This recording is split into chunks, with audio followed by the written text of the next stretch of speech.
여러분, 우리에게 익숙함은 참 좋은 일인 것 같아요. 그죠? 어떤 일에 익숙해졌다라는 것은 그 일에 평안해졌다라는 말이기도 합니다. 그런데 이 익숙함이 때때로는 우리를 속일 때가 있습니다. 그 익숙함에 젖어들어서 우리의 삶이 나태해지기도 합니다. 게을러지고 그 현실의 안주함 속에 멈추게 하는 것이 또 익숙함이기도 하죠. 날마다 우리의 삶을 바라보며 변화와 개혁과 새롭게 되어짐을 기대하며 살아야 합니다.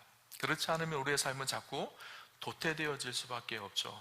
만약에 인류가요 현실에 안주하고만 살았다 그러면 인류는 아직까지 원시 시대를 벗어나지 못했을 것입니다. 과학과 문화에 대해서 새롭게 개혁을 하고 변화를 일으켜 갔기 때문에 인류는 발전했고 문화가 발전했고 과학이 발전할 수가 있었던 것이죠. 변화에 대한 갈망이 있어야 하고 변화에 대한 거룩한 도전이 있어야 합니다. 현실에 묶여서 자꾸 우리의 삶이 퇴보하면 안 되는 것이죠. 미래를 바라보지 않으면 자꾸 과거를 회상하며 살아가면 그 자리에 멈춰 서 있는 것이 아니라 우리의 삶은 자꾸 퇴보하게 되어질 수밖에 없습니다. 여러분, 1970년대, 80년대 세계 전자시장을 주도했던 곳이 어딘가 하면 소니라는 회사죠. 그죠? 제가 90년대에 필리핀에 선교여행을 1년 동안 있었는데 제가 깜짝 놀란 것이 가는 곳마다 다 소니, 텔레비전도 소니, 냉장고도 소니, 다 소니더라고요. 그런데 2000년이 지나고 나서 시대가 바뀌었습니다. 가는 곳마다 삼성, LG가 세계를 점령해 버렸어요. 80년대, 90년대만 해도요 우리나라의 삼성, 이 대우, LG가요 세 회사를 다 합쳐도 소니를 이길 수가 없었거든요. 지금은 이제 소니라는 회사가 우리 삼성, LG에 따라올 수 없는 회사가 되어졌어요. 근데 그렇게 바뀌어진 이유가 무엇일까요? 소니라는 회사가 자기들이 세계 1위라는 그 만족감에 안주해버린 거예요. 기술의 혁신과 개혁을 하지 않은 것이죠. 삼성은 끊임없이, LG는 끊임없이 개혁하고 변화를 일으켜 갔던 거예요. 미국인 기술 애널리스트인 조지 길더라는 사람이 이런 얘기를 했습니다. 소니는 관료주의가 층을 이루고 새로운 변화에 더디게 적응한 반면 삼성은 10만 명의 직원 가운데 4분의 1이 연구개발 분야에 종사하여 미래를 내다보고 미래 시대의 변화에 맞게 제품을 끊임없이 개발하였기 때문에 초인류 기업이 되었다라고 그렇게 이야기했습니다. 계속 기업은요 갱신하고 개혁하고 변화를 일으켜 가야 되죠. 일전에 삼성의 고 이건희 회장님이 그 연설하는 영상을 제가 본 적이 있어요. 그 영상에 보니까 그분이 이렇게 얘기하더라고요. 무조건 싹 다 바꿔야 합니다. 다른 회사 것으로 뺏기거나 따라하면 2류는 또 1.5류는 될 수 있어도 1류는 될 수 없습니다. 그러면서 뭐라고 얘기했는가 하면요, 마누라와 자식 빼고는 다 바꿔야 합니다. 그렇게 얘기를 하더라고요. 그죠? 변화와 개혁이 있어야 된다는 거예요. 기업은요 끊임없이 변화와 개혁을 해야 합니다. 그런데 기업뿐만 아니라 교회도 마찬가지입니다. 복음이라는 하나님 말씀이라는 본질 아래서 세상을 변화시켜 가기 위해서 끊임없이 갱신하고 변화하고 개혁해 가야 돼요. 우리가 다니는 교회가 장로교회잖아요. 그죠? 장로교회를 개혁교회라고 합니다. 개혁이란 말이 무슨 말일까요? 지금에 안주하지 않고 날마다 갱신해 간다는 거예요. 복음 안에서, 하나님의 은혜 안에서, 하나님의 뜻 가운데 하나님의 뜻을 물으며 더 올바른 방향으로 날마다 개혁해 가는 교회가 개혁교회입니다. 예전에 있었던 종교개혁에만 머물러 있는 것이 아니라 오늘도 개혁되어져야 될 교회가 개혁교회인 거예요. 교회뿐만 아닙니다. 우리의 삶도 마찬가지입니다. 우리의 경건과 우리의 신앙도 날마다 변화하고 개혁되어져야 합니다. 우리는 그리스도 안에서 새로운 피조물입니다. 새로운 피조물이라는 말이 무슨 말일까요? 날마다 그리스도 안에서 새로워져야 된다라는 거예요. 영적인 성숙과 변화가 일어나야 돼요. 어제보다는 오늘이, 오늘보다는 내일이 더 예수님 닮아가야 되고 더 성숙하고 온전한 그리스도인으로 자라가야 되는 것이죠. 멈춰 서 있으면 안 됩니다. 오늘 본문의 말씀을 보면 우리 그것을 이야기해 주는데요, 오늘 본문은 이스라엘 백성들이 바벨론의 포로로 끌려갔던 이야기입니다. 그리고 때가 되어서 70년이 지나고 나서 바벨론이라는 나라가 이 페르시아라는 나라에 멸망을 당합니다. 페르시아의 고레스 왕은 자기들이 포로로 끌려왔던 그 나라들을 다시 본국으로 돌려보내줍니다. 이스라엘 백성들이 70년이 차고 나서 다시 본국으로 돌아왔습니다. 전적인 하나님의 은혜였죠. 이스라엘 백성들이 무엇을 하여서가 아니라 하나님이 역사를 움직이셔서 이스라엘 백성들을 다시 포로 생활을 끝내고 돌아오게 하신 거예요. 그들이 돌아온 그곳에서 가장 먼저 하나님이 하기를 원하셨던 것이 한 가지가 있었어요. 그것이 무엇인가 하면 성전을 다시 짓는 일이었습니다. BC 586년에 바벨론의 멸망을 당하면서 성전이, 예루살렘 성전이 다 회파되어지고 무너졌거든요. 하나님께서는 다시 성전을 재건하기를 원하셨어요. 왜 성전 재건하는 것이 우선순위였을까요? 포로로 돌아왔으면 70년 만에 돌아왔기 때문에 집도 없을 것이고 집도 져야 되고 또 논밭도 잘 일궈야지 먹고 살 수 있으니까 그래야 될 텐데, 하나님은 무엇보다 최고의 우선순위를 성전을 건축하고 새로 짓는 일에 두었습니다. 그 말의 의미가 무슨 말일까요? 하나님과의 관계를 하나님은 회복하는 것을 가장 원하셨다라는 것이죠. 성전을 짓는다라는 말은 두 가지 의미가 있다라는 생각이 듭니다. 첫 번째는요, 예배를 회복하기를 원하셨던 거예요. 이스라엘 백성들이 70년 동안 바벨론의 포로로 끌려갔습니다. 그곳에서 하나님 앞에 제사를 드리거나 하나님 앞에 예배를 드릴 수 있는 방법이 없었어요. 성전이 없기 때문에. 여러분, 우리의 삶의 중심이요, 예배에 있습니다. 믿음의 사람들은 예배의 삶의 중심을 두고 살아갑니다. 예배를 잃어버리면 신앙을 다 잃어버린 것과 마찬가지가 되어져요. 아무리 믿음이 좋다고 하는 사람들도요, 한 달만 예배를 안 드리면요, 거의 무신론자처럼 삶이 바뀌어져요. 그죠? 예배 속에 하나님을 만나고 그분께 집중하고 그분의 은혜를 누리고 그분의 그 사랑과 그 놀라운 은혜 때문에 감탄하고 감격하고 그분의 품에 안기는 것이 예배거든요. 우리 그리스도인의 삶은요, 예배 중심적인 삶을 살아야 합니다. 예전에 제가 중동에서 살겠던 한 이슬람 국가에서 살겠던 선교사님과 이야기를 할 때가 있었어요. 선교사님과 이야기를 하면서 모슬림 지역, 이슬람 지역은 복음을 전하는 것이 참 힘듭니다. 선교를 한다는 것 자체가 사실 불가능한 곳이죠. 그곳에 선교사 비자로 들어갈 수 있는 것도 아니어서 학생 비자로 들어가서 학교에서 공부를 하면서 사람들과 친밀한 관계를 맺어지면, 내가 한국에서는 예수를 믿었는데 그 예수님 좀 소개해 줄게, 그러면 자연스럽게 그렇게 복음을 전할 수밖에 없었던 것 같아요. 그렇게 복음을 전하는데 열매가 쉽지 않죠. 거의 90%가 다 모슬렘, 이슬람 사람들이니까. 제가 그분에게 물었어요. 선교사님, 이곳에서 사역하면서 가장 힘든 게 무엇인가요? 라고 물었어요. 그러자 제가 그렇게 묻자 선교사님, 저는 그런 기대를 했었거든요. 모슬렘 지역이기 때문에 핍박도 있고 어려움도 있고 또 문화도 힘들고 언어도 힘들고 이런 것들이 힘들까? 아니면 또 물질적으로 어려움이 있을까? 이런 생각을 했는데 그분이 딱 그러시더라고요. 예배를 온전하게 못 드려서 너무 힘듭니다. 그러시더라고요. 예배를 못 드리는 거예요.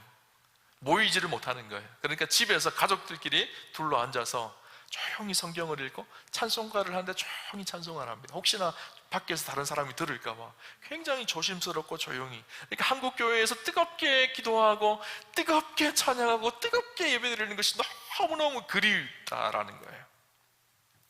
한국에 가끔씩 들어오게 되어지면 주일날 예배를 드리러 가는데요, 그냥 찬양하고 설교 듣고 기도하는 모든 순간이 다 은혜더래요. 그냥 성전에 앉아서 이렇게 눈만 감고 있어도 눈물이 막 주르르 흐르는 감격과 은혜가 있더라는 거예요. 여러분, 우리가 드리는 이 예배가요, 보통 예배가 아닌 거예요. 여러분, 예배를 잃어버리며 살아가는 것, 이것이 가장 힘든 일 중에 한 가지가 우리 바로 그리스도인의 삶인 거예요. 여러분, 이 이스라엘 백성들이 성전을 건축하라고 한 것은요, 다시 예배를 회복하라는 거였었어요. 또 한 가지, 성전을 건축한다라는 것은요, 하나님을 향한 거룩함을 회복하는 것과 같은 의미입니다. 바벨론의 포로로 끌려갔던 이스라엘 백성들의 시급한 문제 한 가지는 무엇인가 하면 70년 동안 바벨론에 살았어요. 바벨론의 문화 속에 자연스럽게 적응되어져 갔겠죠. 바벨론은 어떤 문화였을까? 이방의 문화였거든요. 우상을 숭배하고 물질과 풍요와 음란함과 세상의 것을 따르는 곳이 바로 바벨론이었거든요. 그곳에 70년 동안 이스라엘 백성들이 살면서 하나님 나라의 백성이라는 정체성을 잃어버렸을 거예요. 그리고 세상을 쫓아서 세상에 자연스럽게 물들게 되어졌습니다. 그들이 돌아와서 성전을 지으면서 해야 될 일 한 가지가 무엇인가 하면 예배를 회복하는 일이기도 했지만 동시에 삶의 성전을 다시 짓기를 하나님은 원하셨을 거예요. 세상의 이방 문화의 모든 부정한 것들을 씻어내고 하나님의 백성답게 거룩함으로 살아가기를 하나님은 원하셨던 것이죠. 로마서 12장 1절 2절을 보면 이렇게 기록을 합니다. 너희 몸을 하나님이 기뻐하시는 거룩한 산제물로 드리라. 이는 너희가 드릴 영적 예배니라. 너희는 이 세대를 본받지 말고 오직 마음을 새롭게 함으로 변화를 받아 하나님의 선하시고 기뻐하시고 온전하신 뜻이 무엇인지를 분별하도록 하라. 너희가 드릴 영적 예배가 있다라는 거예요. 이 영적 예배는 우리가 드려지는 이 예배이기도 하지만 동시에 우리의 삶으로 드려지는, 이 세대를 분별하여서 하나님의 선하시고 온전하시고 기뻐하시는 뜻이 무엇인지를 분별하며 세상 속에 살아가는 삶의 예배. 하나님은 이스라엘 백성들에게 성전을 건축하라고 하실 때 이 믿음의 고백이 함께 포함되어져 있다라는 생각을 해보게 됩니다. 70년 동안 바벨론에 끌려가서 그곳에서 바벨론의 문화와 삶 속에 적응되어 있던 그들이 이제는 그것을 깨끗이 씻어내고 하나님의 백성답게 하나님은 살기를 원하셨던 것이죠. 하나님께서는 그 일들을 하기 위해서 두 명의 지도자를 세웁니다. 성전을 건축하게 하기 위해서 두 명의 지도자를 세웠는데, 한 명은 유다 총독으로 왔던 스룹바벨이라는 사람이고요, 또 한 명은 여호수아라는 대제사장입니다. 이 둘을 통해서 성전 재건하는 일을 시작하게 되어집니다. 그런데 문제는 우리가 영적인 일을 하면요, 항상 그 영적인 일을 방해하는 세력들이 있습니다. 방해하는 사람들이 있었던 거예요. 에스라 4장에 보면요, 이렇게 기록을 합니다. 에스라 4장 4절에서 6절에 성전 건축이 멈춰진 일들을 기록을 하는데요, 이로부터 그 땅 백성이 유다 백성의 손을 약하게 하여 그 건축을 방해하되 바사왕 고레스의 시대부터 바사왕 다리오가 즉위할 때까지 관리들에게 뇌물을 주어 그 계획을 막았으며, 또 아하수에로가 즉위할 때에 그들이 글을 올려 유다와 예루살렘 주민을 고발하니라. 두 가지 조치를 취합니다. 하나는요, 관리들을 돈을 주고 뇌물을 주고 매수해서 성전 건축을 못하게 막아버렸어요. 또 한 가지는 글을 올려서 유다 백성들을 고발했습니다. 어떤 고발이었을까요? 성전을 건축함으로 페르시아에게 저항하려고 한다는 그런 유언비어를 흩어놓은 거예요. 그러니까 성전을 건축하는 것이 탁 막히게 되어진 거예요. 성전 건축이 중단되어집니다. 근데 성전 건축이 중단되어졌을 때 이것이 하루가 지나고 이틀이 지나고 처음에는 어떤 생각이 들었을까요? 빨리 성전 건축이 다시 시작되어져야 되는데, 하나님 기뻐하시는 이 일들을 빨리 이루어 가야 되는데, 이렇게 생각을 했을 거예요. 그런데 이것이 한 달이 되고 두 달이 되고 1년이 되고 2년이 되고 그러면 어떤 생각이 들까요? 성전 건축을 향한 열심을 잃어버리게 되어져요. 그죠? 무려 16년 동안 성전 건축이 멈추어집니다. 더 이상 성전 건축을 하려고 하는 의욕이 사라진 거예요. 그리고 패배주의에 젖게 되어집니다. 우리는 안 되나 봐.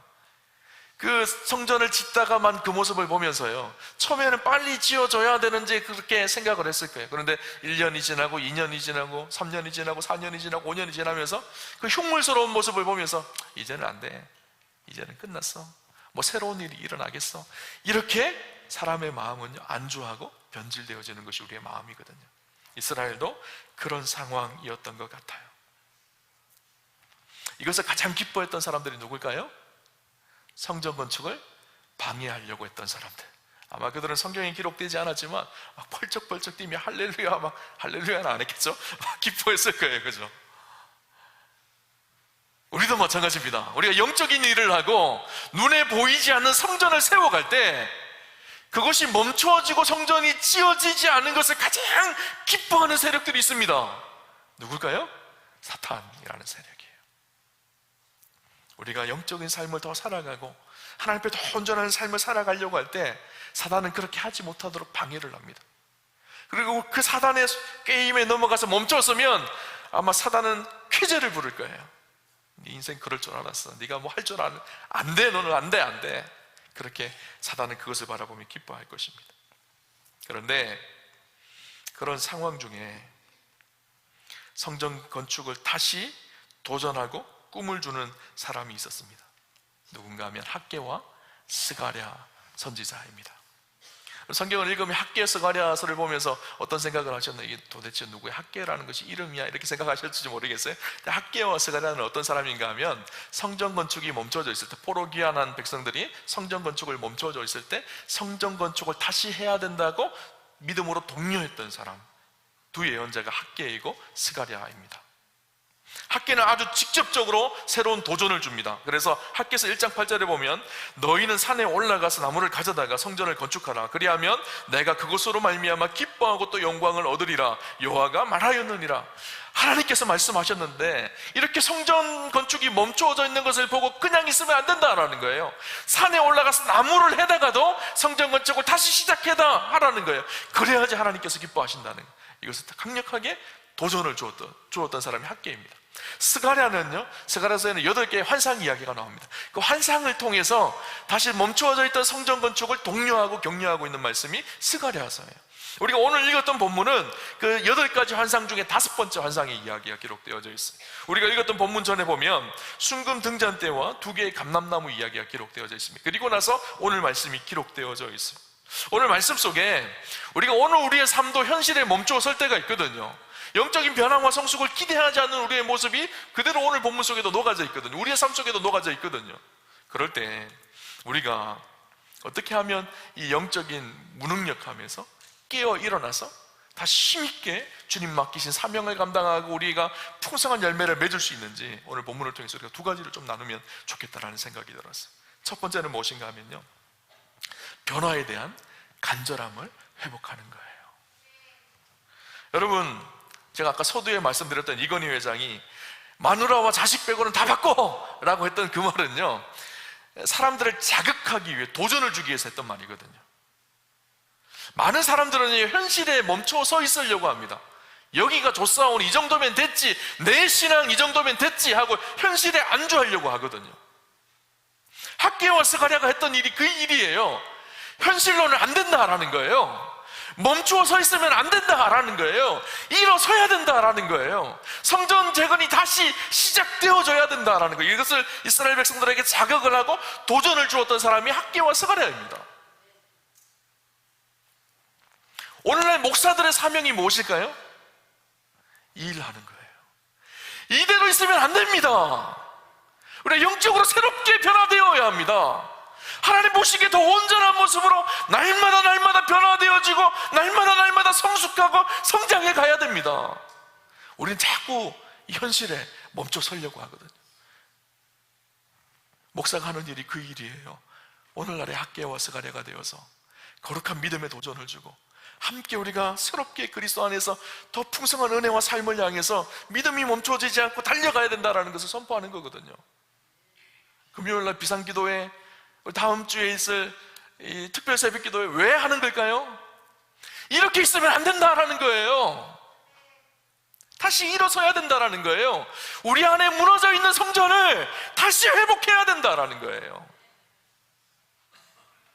여러분, 안타까운 것은요, 오늘 우리 안에 이 영적인 갈망을 다 잃어버렸어요. 변화에 대한 기대감이 없습니다. 영적 성숙에 대한 소망이 없어요. 우리가 어느 시대 때보다 잘 살고 부유해진 시대가 되어졌습니다. 그러니까 삶이 너무 안일하고 편안한 거예요. 하나님을 기대하는 마음이 없어요. 그냥 이대로 살면 나 괜찮게 살고 있는데 그렇게 생각을 합니다. 과거보다 우리가 훨씬 더 부유하고 평안해졌지만 이만하면 괜찮다라고 생각하지만 우리의 신앙은요, 훨씬 더 과거보다 빈궁해졌습니다. 부유한 것 같지만 실제로는 영적으로 얼마나 많은 사람들이 가난하게 살아가는지 모릅니다. 요한계시록에 보면요, 예수님의 책망이 나옵니다. 라오디게아 교회를 보면 예수님께서 무섭게 책망하세요. 그들의 책망이 무엇인가 하면 차지도 뜨겁지도 않다라는 거예요. 어느 순간 일상에 젖어들어서 일상에 익숙해지니까 신앙이 아주 미지근하게 되어졌다라는 거예요. 하나님을 향한 뜨거운 열망도 잃어버리고 세상을 바라보는 냉철한 판단력도 잃어버리고 그냥 미지근한 신앙으로 그렇게 살아간다라는 거예요. 예수님께서 뭐라 그러시죠? 내 입에서 너를 토하여 버리리라. 마태복음 9장에 보면요, 예수님께 길을 가실 때 2맹인이 예수님을 따라옵니다. 그들은 회당장 야이로의 딸을 고치신 예수님의 모습을 목도했던 거예요. 그리고 그들 안에 기대감이 생긴 거예요. 아마 그들은 나면서부터 소경되었던 사람인 것 같아요. 그러니까 평생토록 한 번도 보지 못했던 사람이에요. 근데 그들 안에는 간절한 갈망이 있었어요. 눈을 떠서 보고 싶은 간절한 갈망이 있는 거예요. 그러니까 예수님이면 하실 수 있겠다라는 소망이 생긴 거예요.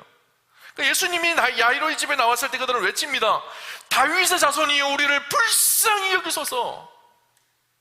아마 사람들이 야 시끄러워 조용히 해, 예수님 가시는데 시끄러워, 그렇게 말했을지 모르겠어요. 그러면 그렇게 할수록 더 크게 외치는 거예요. 다윗의 자손 예수여 나를 불쌍히 여기소서. 간절한 기대감이 있는 거예요. 내가 지금까지 눈을 한 번도 못 뜨고 살았지만 예수님 만나면 내 눈이 뜨여질 것이라는 기대감이 있었던 거예요. 예수님이 한 집에 들어가십니다. 그 집까지 따라 들어가요. 아니, 이렇게 세상에 불결한 사람이 어떻게 예수님을 따라와 사람들이 막 밀쳤을 거예요. 그들이 외치는 거예요. 다윗의 자손 예수여, 나를 불쌍히 여기소서. 맹인이었던 그들이 눈이 뜨여지고 싶어 간절한 열망함이 있었던 거예요. 오늘 우리는 어떤가요? 영적인 맹인으로 살아가면서 눈을 뜨고 싶은 기대감이 없어요. 더 주님을 깊이 만나고 싶은 열망함도 없습니다. 그냥 이대로 살지 뭐. 만약에 그 맹인들이 지금까지 한 번도 못 보고 살았는데 뭐 그냥 이대로 살지, 뭔 소망이 있겠어, 그렇게 하고 아무런 일도 안 했다면 그들은 평생 그렇게 살다가 끝나는 인생이 되었을 거예요. 그러나 그들 안에 있는 갈망, 하나님을 향한 기대, 예수님이 이루실 그 소망을 바라보며 자신의 한계를 넘어서려고 하는 간절함, 이것 때문에 그들이 눈이 열려지는 놀라운 축복이 있게 되어지죠. 예수님께서 뭐라고 하시죠? 내 믿음대로 되라, 그렇게 말씀하세요. 여러분, 오늘 예수님이 우리에게 그렇게 말씀하세요. 네 믿음대로 된다, 그렇게 말씀하세요. 거룩한 갈망을 회복하시기를 바랍니다. 주님 바라보며 거룩한 도전을 시도하십시오. 멈춰 있으면 퇴보합니다. 그런데 또 한 가지는요, 무엇인가 하면 그 간절함과 함께 우리가 기억해야 할 것이 한 가지가 있는데, 두 번째, 우리를 새롭게 변화되게 하시는 분이 성령님이시기에 성령님을 사모하고 의지해야 합니다. 우리를 변화시켜가는 주체가 누구실까요? 성령님이세요. 우리를 새롭게 하시는 분이 성령님이세요. 우리가 의지만 있다고 되는 것이 아니에요. 우리의 의지로 되는 것이 아니라 일들을 주도적으로 이끌어 가시고 완성해 가시는 분이 성령님이시에요. 그래서 6절에 그렇게 이야기합니다. 6절 우리 같이 한번 읽어볼까요? 같이 한번 보겠습니다. 시작. 그가 내게 대답하여 이르되 여호와께서 스룹바벨에게 하신 말씀이 이러하니라. 만군의 여호와께서 말씀하시되 이는 힘으로 되지 아니하며 능력으로 되지 아니하고 오직 나의 영으로 되느니라. 아멘. 지금 성전 건축을 멈추고 현실에 익숙함에 속아 살아가고 있는 그들이 그것을 장애물을 넘어서서 성전 건축을 이루어갈 수 있는 것이 힘으로만 되는 것도 아니고 능으로만 되는 것도 아니고 그 일을 이루시는 분이 하나님의 영이라고 그렇게 이야기합니다. 성령님께서 하시는 일은 이렇게 세우는 일이거든요. 창세기 2장 7절에 보면 이렇게 기록을 합니다. 여호와 하나님이 땅의 흙으로 사람을 지으시고 생기를 그 코에 불어넣으시니 사람이 생명이 된지라. 하나님 흙으로 사람을 만드셨어요. 그런데 아직까지 생명이 없어요. 근데 어떻게 하셨다고? 생기를 불어넣으셨어요. 그러자 그가 일어나서 살아가는 생명이 되어진 사람이 되어졌다라는 거예요. 여기 생기라는 단어가요, 루아흐라는 단어인데 바람, 영, 생기 이렇게 번역이 됩니다. 하나님의 영이 그들 안에 들어가니까 살아나게 되어졌다라는 거예요. 제가 이 말씀을 묵상하면서 생각났던 그림이 있어요. 여러분, 개업하는 개업집 앞에 가면요, 바람풍선이 있어요. 그죠? 여러분 아시나요? 와, 이렇게 펄럭이 위에서 하는 바람풍선. 근데 이것이 바람이 빠지면요, 쑥 다 가라앉아 있어요. 근데 바람이 들어가면 어떻게 하죠? 벌떡 일어나서 막 춤을 추면서 흔듭니다. 물론 우리가 그 풍선하고 비교될 수 있는 우리 존재는 아니지만 하나님의 영이 우리 안에 불어오기 시작하면, 그분의 영이 우리를 다스리기 시작하면 죽었던 영혼이 살아나기 시작하는 거예요. 다시 일어나게 하시는 분이 하나님이세요. 에스겔 37장에 보면요, 마른 뼈들의 환상이 나옵니다. 에스겔 37장 4절 5절에 이렇게 기록을 합니다. 또 내게 이르시되 너는 이 모든 뼈에게 대언하여 이르기를 너희 마른 뼈들아 여호와의 말씀을 들을지어다. 주 여호와께서 이 뼈들에게 이같이 말씀하시기를 내가 생기를 너희에게 들어가게 하리니 너희가 살아나리라. 에스겔 골짜기의 마른 뼈들, 소망 없는 그 마른 뼈들, 하나님의 말씀이 되어지니까 힘줄이 붙고 살이 붙고 가죽이 붙어서 사람 모양은 갖추어졌어요. 그러나 아직 죽어 있었어요. 근데 뭐라 그러시죠? 하나님께서 생기야 불어와라. 생기가 들어가게 되니까 어떻게 되죠? 큰 군대가 되어졌어요. 생기, 여기서 생기가 바로 루아흐, 하나님의 영이라는 뜻이에요. 하나님의 영은요, 살려냅니다. 회복하게 합니다. 사람이 할 수 없는 그 일을 하게 하시는 분이 성령님이시죠. 오늘 본문 6절에 보면 힘으로 되지 않고, 여기서 힘이라는 단어가요, 히브리어로는 하일이라는 단어인데 이 단어는 군사력, 강력한 인간의 힘을 말합니다. 능으로 되지 않고 능력, 이 단어는요 코아흐라는 단어인데 인간의 지혜, 인간의 능력. 히브리어로 보면요 앞에 접두사 로라는 단어가 붙어 있어요. 로라는 단어는 부정어거든요. 힘으로 안 된다라는 거예요. 능력으로 안 된다, 이 말이 강조되어져 있어요. 안 된다라는 거예요. 너희 힘으로 돼봐라, 안 된다라는 거예요. 우리는 다 우리의 지식, 우리의 생각, 우리의 힘으로 될 것 같이 느껴집니다. 그런데 하나님 뭐라 그러시죠? 안 돼, 그렇게 말씀하세요. 우리 인생에 가로막고 있는 수많은 장애물들, 우리 힘으로 넘어갈 것 같지만 안 돼. 성령님이 함께 하셔야 돼. 성령이 그 일을 하게 하신다라는 거예요. 오늘 본문을 묵상하면서 개인적으로 저는 이런 묵상을 했었어요. 오늘 한국교회 현실을 보면 참 안타깝다라는 생각이 들거든요. 얼마 전에 9월 달에 한국교회의 대부분 중요한 교회단들이 총회를 했습니다. 총회 통계 자료집을 보면요, 그 성도 수의 변화추이가 나오거든요. 모든 교단들이요, 엄청난 수로 그 성도 수가 감소하고 있습니다. 특별히 그 중에 핵심이 20대에서 40대 다음 세대들이거든요. 10년 전에 비해서 지금 성도 수가 절반으로 줄어들었어요. 이렇게 계속 가면 10년 후만 되면요, 그 세대는 사라져 버립니다. 한국교회. 안 그래도 우리가 저출산 때문에 다음 세대가 없다고 하지만 그 저출산에 발맞춰서 훨씬 더 빠른 속도로 교회는 감소하고 있어요. 뿐만 아니라 세상 사람들이 교회를 바라봤을 때 어떻게 바라보나요? 예전에 한국 사회를 이끌어가고 주도했던 곳이 교회입니다. 교회를 통해서 한국교회의 변화와 변천이 일어났거든요. 근데 오늘날 세상 사람들은 교회를 바라보며 손가락질을 해요. 비난하고 정죄합니다. 세상 사람들은 교회에 더 이상 소망이 없다라고 이야기해요. 교회가 신뢰되지 않는다고 이야기하는 그런 시대가 되어져 버렸어요. 한 목사님이요, 그런 이야기를 하시더라고요. 자조적인, 한국교회의 이 상황을 보면 자조적인 말로 이런 말씀을 하시는 것이 기억이 나요. 오늘 우리가 목회자로 건강한 교회를 세워간다는 것은 이 시대를 바라보면 사실 불가능한 일입니다. 우리는 사실 불가능한 일에 도전을 하고 있습니다. 이 말이 굉장히 뜨거워졌어요. 이 말을 듣는데, 교회가 건강하게 성장하고 건강하게 하나님 뜻 가운데 세워가는 것이 불가능한 시대가 되어졌다라는 거예요. 그러나 우리는 불가능한 일에 도전을 하고 있다라는 거예요. 제가 늘 기도하는 가장 큰 기도의 제목, 첫 번째 기도의 제목은 저는 우리 우암교회를 위한 기도 제목이 있거든요. 하나님, 우리 우암교회가 소망이 없다고 하는 시대에 소망을 보여줄 수 있는 교회가 되는 것, 우리 우암교회가 하나님 보시기에 건강한 교회고 행복한 교회로 성장해 갈 수 있는 것, 이게 저의 기도거든요. 근데 현실을 바라보면요, 불가능할 것 같아 보여요. 저 자신을 바라봐도 불가능할 것 같아 보여요. 세상을 바라봐도, 한국 사회를 바라봐도 불가능할 것 같이 느껴져요. 그런데 오늘 성경은 뭐라고 이야기하고 있죠? 성령님은 가능하시다는 거예요. 나는 안 되지만, 우리의 능으로는 안 되지만 하나님은 가능하시다라는, 힘으로는 되지 않습니다. 능으로는 되지 않습니다. 그러나 오늘 성경은 우리에게 말합니다. 하나님의 신으로는 된다 하는 거예요.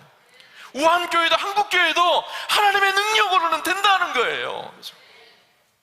여러분, 다윗이 골리앗을 어떻게 이겼죠? 불가능하거든요. 다윗이 어떻게 골리앗을 이겨요?